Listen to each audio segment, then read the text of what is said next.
আসসালামু আলাইকুম বন্ধুরা, নতুন বছরের সবাইকে শুভেচ্ছা জানিয়ে আজকে শুরু করছি আর একটা রেসিপি। তার আগে বলুন সবাই কেমন আছেন। আশা করছি সবাই ভালো আছেন, আমিও ভালো আছি। তো চলুন রেসিপিতে যাওয়া যাক। আমি এখানে প্রথমে একটা মশলা তৈরি করে নেব। তার জন্য একটা কড়াই গরম করে নিয়েছি, দিয়ে দিলাম গোটা গোলমরিচ, গোটা জিরে, আর এখানে নিয়েছি গোটা ধনে আর দুটো ছোটো এলাচ আর এক টুকরো দারচিনি। এই সব মশলাগুলোকে আমি আগে প্রথমে শুকনো খোলায় ভেজে নেব। এখানে দিয়ে দিলাম 1 চামচের মতো ছোটো চামচের মৌরি। তো সব মশলাগুলোকে আমি শুকনো খোলায় প্রথমে আগে ভেজে নেব, এটাকে একটু গুঁড়ো করে নেব। এরপর আমি এখানে নিয়ে নিয়েছি পনির। আমি এখানে পনির নিয়েছি 250 গ্রাম। আমি পনিরটাকে ছোটো ছোটো টুকরো করে কেটে নেব। তো দেখুন পনিরটা আমি এরকম ছোটো ছোটো চৌকো চৌকো করে কেটে নিয়েছি। ঠিক এরকম করে এটাকে কেটে নিতে হবে। এরপর আমি এখানে একটা কড়াই গরম করে নিয়েছি। কড়াইয়ের মধ্যে দিয়ে দিয়েছি পরিমাণ মতো তেল। তেলটাকে ভালো করে গরম করে নিয়ে আমি এখানে দিয়ে দিলাম একটা বড় সাইজের পেঁয়াজ। পেঁয়াজটাকে এরকম পাপড়ির মতো ছাড়িয়ে নিয়েছি। পেঁয়াজের যে পাপড়িগুলো সেরকম ছাড়িয়ে নিয়েছি। আর এখানে আমি দিয়ে দিলাম ক্যাপসিকাম কুচি। আমি এখানে বড় সাইজের একটা ক্যাপসিকাম, তার অর্ধেকটা এটা দিয়েছি। এরপর দুটোকে একসঙ্গে ভালো করে ভেজে নেব। এরপর আমি এখানে দিয়ে দেবো একটা মাঝারি সাইজের টমেটো কুচি, আর দিয়ে দিলাম স্বাদ মতো নুন। এরপর আমি এখানে পনিরের টুকরোগুলোকে দিয়ে দেব।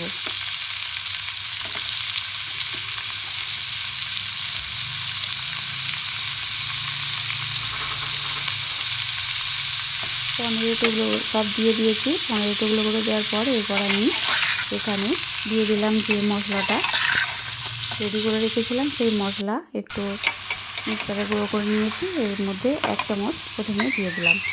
দিয়ে এটাকে আমি একটু ভেজে নিলাম। খুব বেশি ভাজিনি, এটা হালকা করে ভেজে নিয়েছি। এরপর পনিরটাকে ওখান থেকে তুলে নিলাম। নিয়ে আবারও আমি কড়াইয়ের মধ্যে দিয়ে দিলাম পরিমাণ মতো তেল, আর ফোড়নে দিয়ে দেব গোটা জিরে 1 চামচ। জিরেটাকে তেলের সঙ্গে খুব ভালো করে ভেজে নিয়েছি। এরপর আমি এখানে দিয়ে দেব একটা বড় সাইজের কোচানো পেঁয়াজ। পেঁয়াজটাকে খুব ছোটো ছোটো করে কুচি করে নিতে হবে। পেঁয়াজটাকে দিয়েছি। এরপর আমি পেঁয়াজটাকে খুব ভালো করে ভেজে নেব।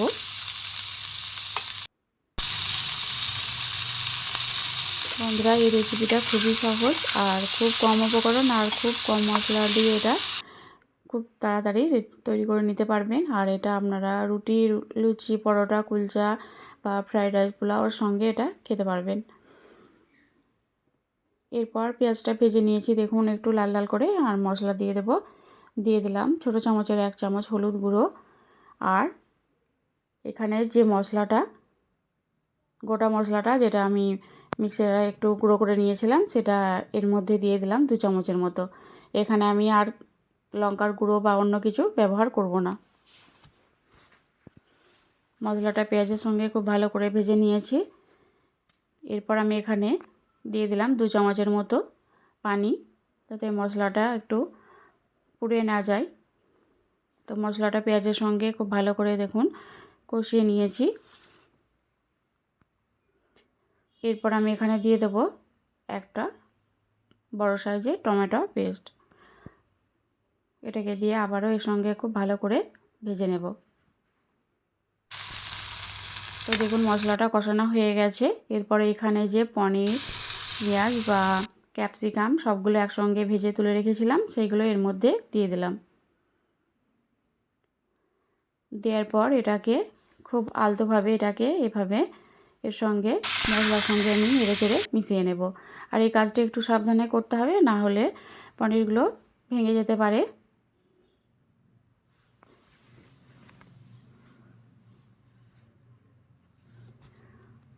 দিয়ে দেব আবারও স্বাদ মতো একটু নুন। তো দেখুন মশলার সঙ্গে খুব ভালো করে আমি এটাকে মিশিয়ে নিয়েছি। আর এর মধ্যে আবারও দিয়ে দিলাম আমি 4 চামচ মতো পানি। খুব বেশি পানি এখানে দেব না, কারণ এটা তো ঝোল হবে না, একটু মাখো মাখো ধরনের হবে। তো দেখুন এটা এইভাবে আলতোভাবে এটাকে নেড়ে নিতে হবে, না হলে পনিরগুলো ভেঙে যেতে পারে। তো এটা আমার মোটামুটি হয়ে গেছে। খুব কম সময়ের মধ্যে আপনারা এটা তাড়াতাড়ি রেডি করে নিতে পারবেন। এরপর আমি এখানে সবশেষে আবারও দিয়ে দিলাম যে মশলাটা রেডি করে রেখেছিলাম, সেই মশলাটা আবারও 1 চামচ উপর থেকে ছড়িয়ে দিলাম। তো এটা আমার রেডি। তো রেসিপিটা কেমন হয়েছে বন্ধুরা অবশ্যই জানাবেন, আর এভাবে করে একবার বাড়িতে তৈরি করে খেয়ে দেখবেন, কমেন্টসে জানাবেন কেমন হয়েছে। তো ভালো থাকবেন, সুস্থ থাকবেন, টাটা।